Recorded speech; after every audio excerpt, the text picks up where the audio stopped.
സംസ്ഥാനത്തുടനീളം 27 ദുരിതാശ്വാസ ക്യാമ്പുകൾ തുറന്ന ദിവസമാണ്. 180 കുടുംബങ്ങളിലെ 526 പേരെ ക്യാമ്പുകളിലേക്ക് മാറ്റിപ്പാർപ്പിച്ചു എന്നാണ് ഔദ്യോഗികമായ കണക്ക് വരുന്നത്. ഈ ക്യാമ്പിലൊക്കെ പോകുന്ന ആൾക്കാരുടെ അവസ്ഥ അറിയാമല്ലോ. കാരണം കുട്ടികളൊക്കെ ഉണ്ടായിരിക്കും, വളരെ ബുദ്ധിമുട്ടാണ്. പക്ഷേ ഈ മഴക്കാലത്ത് മറ്റു മാർഗമില്ല എന്നതാണ് ഏറ്റവും വലിയ യാഥാർത്ഥ്യം. ഇനി നമുക്ക് കണ്ണൂരിലേക്ക് പോകാം. അവിടെ നിന്ന് സജു ദേവസ്യ നമുക്കൊപ്പം ചേരുന്നു. കണ്ണൂരിലും ഇന്ന് കാര്യമായി മഴ പെയ്ത ദിവസമാണ്. ഇന്ന് ഒരു താലൂക്കിന് അവധിയും കൊടുത്തിരുന്നു. സജോ, എന്തൊക്കെയാണ്? ഇപ്പോഴും മഴ തുടരുകയാണോ? നാളെയും കണ്ണൂരിൽ മഴയുണ്ട് എന്നാണല്ലോ കാലാവസ്ഥാ കേന്ദ്രം മുന്നറിയിപ്പ് നൽകിയിരിക്കുന്നത്.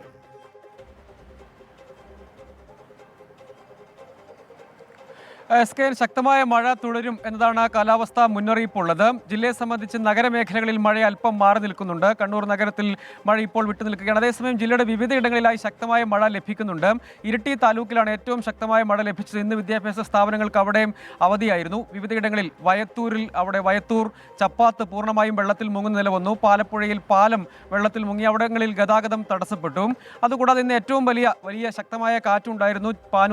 തലശ്ശേരി പാനൂർ ചൊക്ലി ഭാഗത്ത് വലിയ തോതിലുള്ള കാറ്റ് വീശി. അവിടെ ചൊക്ലിയിലെ രജിസ്റ്റർ ഓഫീസിന് മുന്നിലുണ്ടായിരുന്ന ഒരു കൂറ്റൻ മരം റോഡിലേക്ക് ഒടിഞ്ഞു വീണു. 3 വാഹനങ്ങൾ അതിന് തൊട്ടു ചേർന്ന് തന്നെ നിർത്തിയിട്ടിരുന്നു. ആ 3 വാഹനങ്ങളും പൂർണ്ണമായും തകർന്നു. വലിയൊരു ദുരന്തം ഭാഗ്യം കൊണ്ട് ഒഴിവാക്കുകയാണ് ചെയ്തത്. ആ വാഹനത്തിനുള്ളിൽ ആരും ഉണ്ടായിരുന്നില്ല. മരം വീണ തൊട്ട് സമീപത്ത് ആരും ഉണ്ടായിരുന്നില്ല. മരം വീഴുന്ന സമയത്ത് അതുവഴി വാഹനങ്ങൾ കടന്നുപോയില്ല. അതുകൊണ്ട് വലിയ ഭാഗ്യം കൊണ്ട് ആ ദുരന്തം ഒഴിവായി. പിന്നീട് പോലീസും ഫയർഫോഴ്സ് സേനാംഗങ്ങളും എത്തി ആ മരം അവിടെ നിന്ന് വീണ് കിടന്ന മരം അവിടുന്ന് മുറിച്ചു മാറ്റി ഗതാഗതം പുനഃസ്ഥാപിച്ചിട്ടുണ്ട്. പക്ഷേ 3 വാഹനങ്ങൾ പൂർണ്ണമായും തന്നെ തകർന്നു എന്ന് പറയാം. ജില്ലയുടെ മലയോര മേഖലകളിൽ മണ്ണിടിച്ചിൽ മുന്നറിയിപ്പ് നൽകിയിരുന്നു.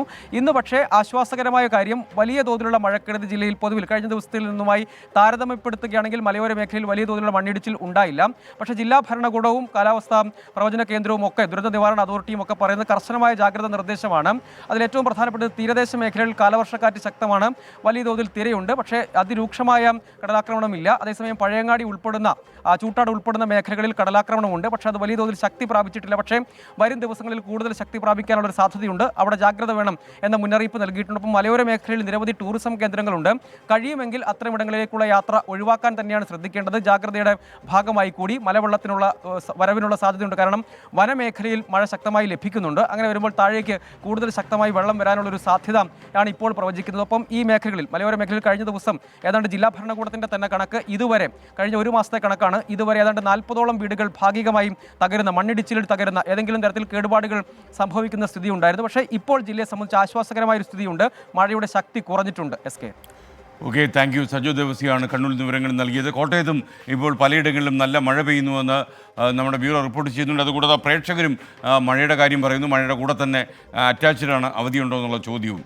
ലോകത്തെവിടെയായാലും ഏത് സമയത്തും 24 വാർത്തകളും ഓഗ്മെന്റഡ് റിയാലിറ്റി പാക്കേജുകളും എക്സ്പ്ലെയിനറുകളും വിശദമായി കാണാൻ ഞങ്ങളുടെ യൂട്യൂബ് ചാനൽ നിങ്ങൾക്ക് സബ്സ്ക്രൈബ് ചെയ്യാം.